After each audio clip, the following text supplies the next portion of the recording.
Anybody home? Semoga kita disinari oleh kasih dan cinta. Dan buat kalian yang baru saja kesasar atau terdampar di sini, aku si pembisik kartu. Aku tinggal di Belanda dan di Thailand. Oke, hari ini kita sedang ngobrolin tentang sosok Presiden Indonesia tahun 2024. Oke, tapi sebelumnya Madam Suki mau melihat dulu ya tentang watak dari calon kita ya. Kita mulai nomor satu. Nomor satu itu kan Bapak Anies Baswedan ya. Bapak Anies lahirnya tanggal 7 Mei 1989, benar ya? Nah, Bapak Anies mempunyai kriteria seseorang yang mandiri, tekun, ada wibawanya. So that's why pasti Pak Anies ini banyak sekali yang suka ya, karena mungkin wibawanya tersebut. Terus yang paling penting adalah pandai berbicara, pandai bergaul ya, dan orangnya juga periang serta ambisius. Oke. Ambisius ini macam-macam ya. Ambisius ketika kita ingin mencapai sesuatu, pasti ada sebuah ambisius. Itu bagus, ya kan? Kalau Madam Suki tepatnya itu bersemangat sih. Tapi kalau ambisius mungkin lebih dari semangat begitu ya. Tetapi ini memang ada ambisiusnya sih, ya. Dan orangnya bertanggung jawab, namun suka ada membantahnya. Nah, ini adalah kriteria dari Bapak Anies ya, yang mana Bapak Anies ini lahir tanggal 7 Mei 1969. Juga orangnya ada keras hatinya. Oke, jadi sebenarnya juga Bapak Anies ini orangnya suka menyendiri ya. Kalau penyendiri itu kan orang memang dalam penyendirian itu bisa jadi orang tersebut apa ya, merenung gitu ya, merenungkan apa yang harus dilakukan ya, target apa, tujuan apa ke depan begitu. Oke, sekarang kita menuju ke paslon nomor 2, yakni Prabowo Subianto. Bapak Prabowo lahir tanggal 17 Oktober 1951. Benar? Oke. Jadi untuk Bapak Prabowo, sosoknya sih pemomong ya. Suka ngomong gitu. Suka mengayomi. Jadi memang tipikal seorang bapak sekali ya, yang suka mengayomi, ya kan? Terus sebenarnya beliau ini orangnya penyabar juga ya, meskipun beliau ini kan tentara, tetapi ada sabarnya ya. Terus pendiam, bicaranya juga lumayan banyak ya. Waduh, makanya ini kalau misalkan debat sama Pak Anies bisa ya, bisa banyak begitu. Selain bicaranya itu banyak, juga bisa diterima sama banyak orang. Nah, ini penting ya. Ketika ada sebuah sosok atau sosok yang menjadi seseorang yang bakalan menjadi seorang pemimpin, itu yang terpenting adalah ucapannya ini bisa diterima. Terus sebenarnya orangnya suka tinggal di rumah ya. Bapak Prabowo ini orangnya itu betah di rumah. Jadi tipe orang rumahan begitu ya. Dan sebenarnya ya, kalau Madam Suki melihat dari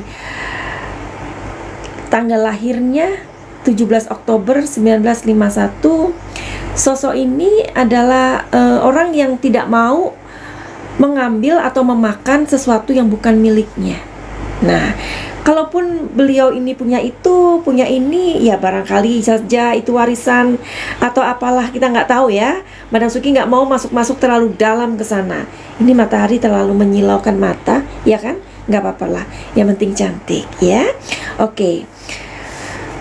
Cara pikiran beliau ini kadang-kadang berbeda dengan pandangan umum, ya. Suka membantah sama dengan Pak Anies dan cukup berani untuk mengatakan tidak meskipun itu kepada atasan. Wah, ini luar biasa. Terus belas kasihnya ini juga besar ya. Nah, tetapi dari semua hal yang tadi Madam Suki katakan, setiap orang punya kelebihan, punya kekurangan ya. Mungkin kekurangannya di sini agak was-was, suka was-was orangnya, suka khawatir ya. Banyak kekhawatiran dan mudah curiga seperti itu. Seleranya tinggi loh Bapak Prabowo ini, suka bekerja dan kuat menderita. Dalam arti makanya Bapak Prabowo itu pernah mengatakan kan, kalau nggak salah di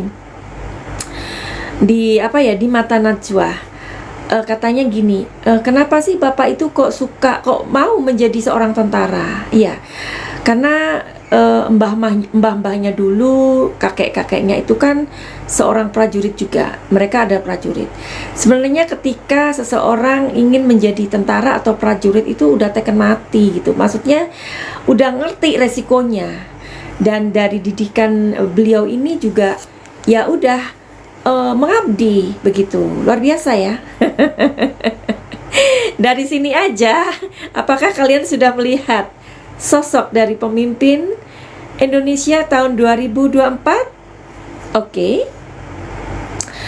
Terus orangnya ini memperoleh kemuliaan, mampu menjalankan tugas ya. Mempunyai pesona yang sangat tinggi, dan sosok dari Bapak Prabowo ini mencerminkan sosok yang bisa mententeramkan hati. Oke. Sekarang kayaknya kalian yang memilih Bapak Prabowo ini udah kayak, nah kan, aku bilang apa kan? Nah makanya aku memilih Pak Prabowo karena memang seperti itu. Nah sekarang kita masuk ke Bapak nomor 3, Ganjar Pranowo ya. Dilihat dari bulan, ternyata ada kesamaan Bapak Prabowo Subianto dengan Bapak Ganjar Pranowo, yang mana mereka ini terlahir di bulan yang sama ya. Biar seru dong. Terlahir dari bulan yang sama, Oktober. Jadi Bapak Ganjar ini lahir tanggal 28 ya. Tanggal 28 Oktober 1968. Benar ya? Oke, supaya nggak salah lihatnya. Nah, jadi Bapak Ganjar ini orangnya cukup menarik ya, cukup menarik ketika berbicara, ketika ketika kita melihat sosoknya, itu adalah sosok yang menarik ya. Rambutnya putih ya, rambutnya putih, makanya itu kan banyak yang suka nih sama si rambut putih ya, unik gitu. Tapi kalau orang yang tidak mengenal si Bapak Ganjar ini bakalan ngelihat kayaknya pribadinya kayaknya agak somse ya, padahal enggak gitu. Tapi memang agak berubah-ubah sih. Maksudnya mungkin cara pikirnya, atau mungkin cara pandangnya, atau mungkin pas bicaranya itu tidak konsisten. Bukan berarti bagaimana ya, apalagi di politik ya, kita tahu untuk masuk ke politik itu kan kita membutuhkan strategi. Jadi seperti itu. Jadi misalkan ada perkataan atau pikiran yang berubah-ubah, itu wajar sih, namanya juga politik ya, seperti main catur ya. Bicaranya indah ya, Waduh, kayaknya 3 orang ini bener-bener, wah gimana nih. Terus banyak mendapatkan simpati, orangnya setia dan penurut. Nah, kalau penurut itu gimana? Karena kan kalau misalkan kita dibesarkan oleh partai apa misalkan, ya harus nurut lah, ya dong. Oke. Terus apa ya? Orangnya berwibawa. Orangnya berwibawa, luas, kuat, waspada, ya. Kadang-kadang bisa galak. Nah, ini diperlukan ya. Untuk sosok pemimpin diperlukan sosok yang agak galak itu ya. Meskipun sebenarnya penurut orangnya. Tapi menurut kepada siapa? Kan begitu. Menurutnya kepada siapa? Ini yang harus di apa namanya, kita juga harus, bentar ya, ini apa sih, oke. Hatinya teduh dan suka memberikan perlindungan, ada ambisiusnya juga ya, dan kadang agak mudah marah begitu, tapi mudah sabar juga. Jadi tergantung kondisi dan situasi mungkin ya. Oke, jadi orangnya mudah, kalau misalkan sesuatu yang ini nggak sesuai nih, bisa marah, tetapi kemudian juga bisa untuk ditekuk kembali. Kata orang Jawa itu bisa ditekuk kembali gitu. Bagus lah, bagus. Oke, sekarang kita melihat siapakah sosok. Oke, kita langsung ke poin. Siapakah sosok pemimpin, calon pemimpin atau presiden tahun 2024?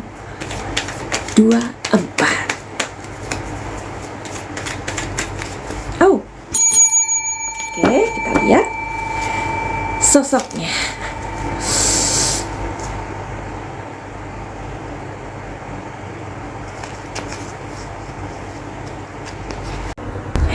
Mudah-mudahan ini adalah info yang kalian butuhkan ya. Buat kalian yang mau reading tarot, masalah kalian yang paling pribadi dan ini sifatnya sangat rahasia, lebih baik kalian menggunakan layanan berbayar ya. Terus di sini juga ada paket-paket kok. Jadi untuk itu kalian DM aja di Instagramnya Madam Suki, oke? Tapi Madam Suki juga selalu menyematkan nomor telepon di bawah komentar atau di kolom komentar. Terus buat kalian yang kepengen dibaca nih masalahnya atau kenapa ya kan, tapi kalian belum mempunyai dana ya, silakan aja pantengin YouTube-nya Madam Suki setiap Sabtu malam pukul 20.00 atau 21.00. Nah, jadi kalian mesti buruan karena banyak yang nanya dan kalian hanya boleh menggunakan atau menanyakan satu pertanyaan saja. Syaratnya kalian bantu 25 video Madam Suki yang mana aja di YouTube. Oke? Deal ya?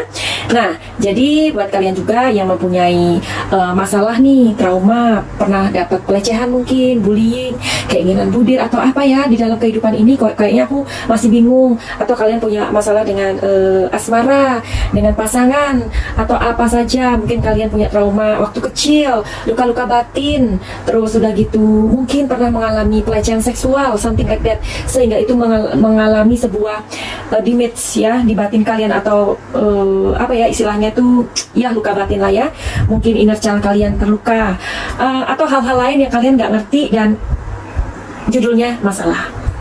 Buat kalian yang juga punya mental illness, silahkan datang ke Madam Suki, mudah-mudahan kita berjodoh.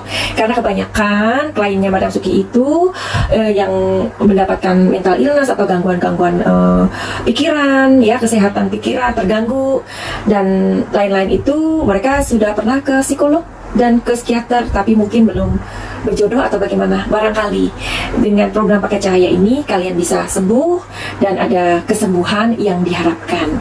Jadi program pakai cahaya ini berlangsung 7 hari, dan untuk orang yang mental illness atau mungkin autis, OCD dan lain-lain itu Madam Suki tidak memberikan obat sama sekali ya, dan ini tidak bertentangan dengan agama manapun. Oke, jadi mudah-mudahan info ini berguna buat kalian. Jika itu bukan buat kalian, mungkin buat teman kalian yang memang membutuhkan atau keluarga kalian. Begitu infonya.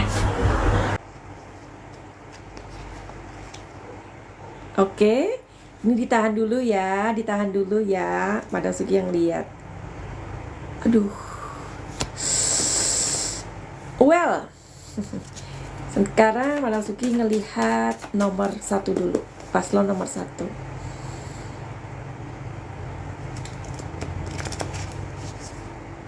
Oke. Ace of Swords.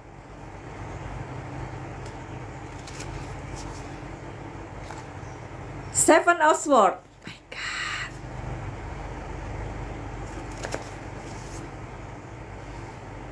Five of Pentacles. Woo. Jadi kalau kalian melihat debat capres yang ketiga itu seru ya, karena di sini memang ada penilaian dari netizen atau dari masyarakat Indonesia antara nomor 1 dan nomor 2. Nah, di sini tergantung kalian memilih siapa sih. Misalkan memilih Pak Anies. Nah, tentu dengan memilih Pak Anies ya kalian yang milih Pak Anies itu merasa kayak seneng gitu. Karena pertanyaannya itu menohok. Iya kan? Menohok banget. Tetapi kalian yang memilih Bapak nomor 2 atau Bapak Prabowo, kalian juga merasa kayak wah bagus nih Pak. Merasa kayak wah, berarti Bapak ini tidak membocorkan data, pasti begini. Ada rasa yang nyaman gitu, ada rasa yang, waduh, pilihan gue nih. Nah, jadi sekarang ini yang terjadi di masyarakat antara nomor 1 dan nomor 2 ini ketat sih, ya. Bukan berarti nomor 3 tidak dipilih, tetapi memang ini ada seperti kayak orang-orang yang mulai dari paslon nomor 1 dan nomor 2 ini yang lebih ketat. Dan bisa jadi apa yang aku lihat di sini untuk nomor 2, apa yang terjadi?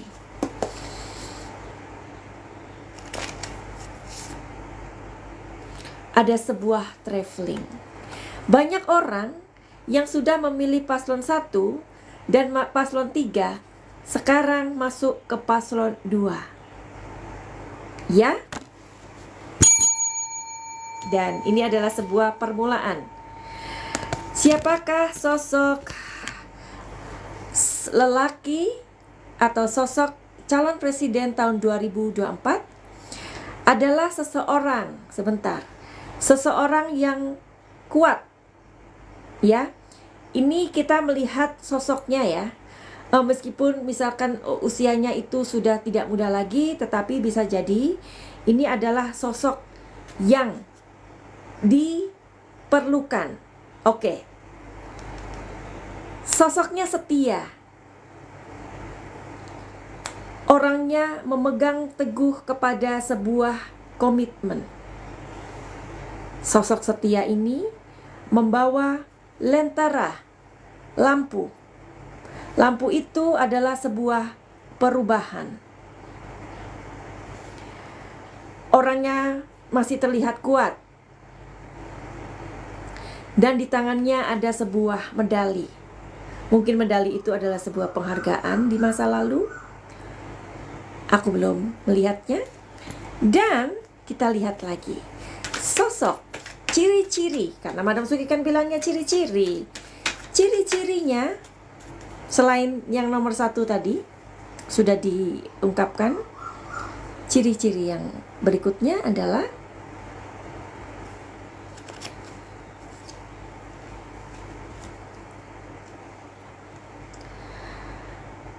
orang ini adalah banyak dipilih oleh emak-emak, ya. Dipilih sama emak-emak karena sosoknya itu ngayomi. Banyak sekali diidolakan oleh emak-emak karena melihat sosok seperti suami. Oke, yang ketiga sosoknya.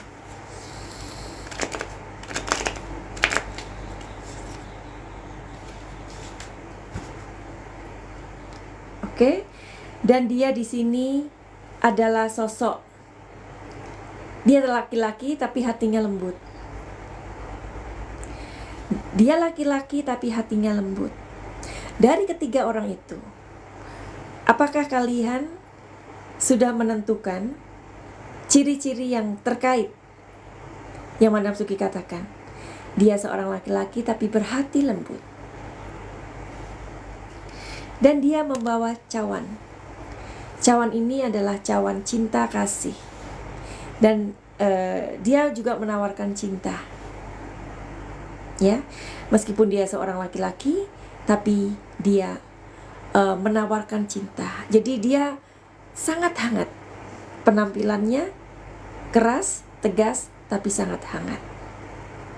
Hai, siapa dia?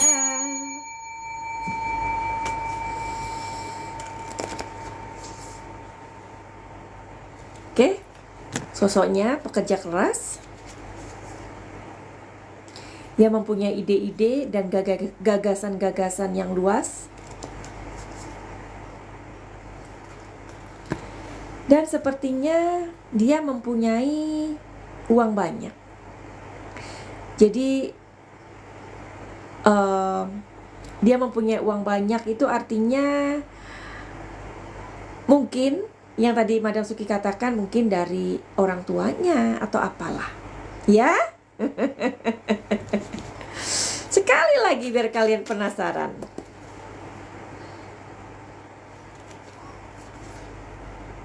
Wow, bentar.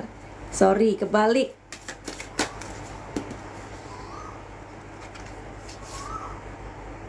Kebalik. Oh my god, kenapa sih kartu ini? Kebalik lagi ya. Tapi memang kartunya kebalik-balik. Oke lah, nggak apa-apa. Oke. Dengarkan. Ya, memang kartunya terbalik. 1. Orangnya mempunyai banyak pengalaman. Pengalaman masa lalu mungkin. Orangnya mature. Mungkin dari usia ataupun umur. Umur sama ya. Usia, baik dari usia dan attitude maksudnya. Dan yang ketiga, orangnya mempunyai morality yang kuat. Apakah 1? Apakah 2? Apakah 3? Oke? Tapi Madam Suki tahu jawabannya. Karena pasti Madam Suki sudah memberikan jawabannya melalui pikiran Madam Suki sekarang. Tapi tugas kalian adalah menjawab di komen, ya. Finally begitu aja. Buat kalian yang mau reading tarot sama Madam Suki secara pribadi, silakan aja DM di Instagramnya Madam Suki. Dan buat kalian yang mempunyai keluhan, gangguan emosi, gangguan pikiran, seputar kesehatan atau mental health, kalian bisa mengikuti program Pakai Cahaya. Program Pakai Cahaya ini adalah penyembuhan ajaib yang tidak memakai obat dan tidak bertentangan dengan agama. Untuk tahu tentang program Pakai Cahaya, kalian tanya aja di Instagram Madam Suki atau nomor yang nanti Madam Suki sematkan, atau coba lihat informasinya di www.madamsuki.com. Finally begitu aja. Send love and light. Salam Madam Suki di Thailand. Salam Cahaya. I love you all. Terima kasih Mama Habil.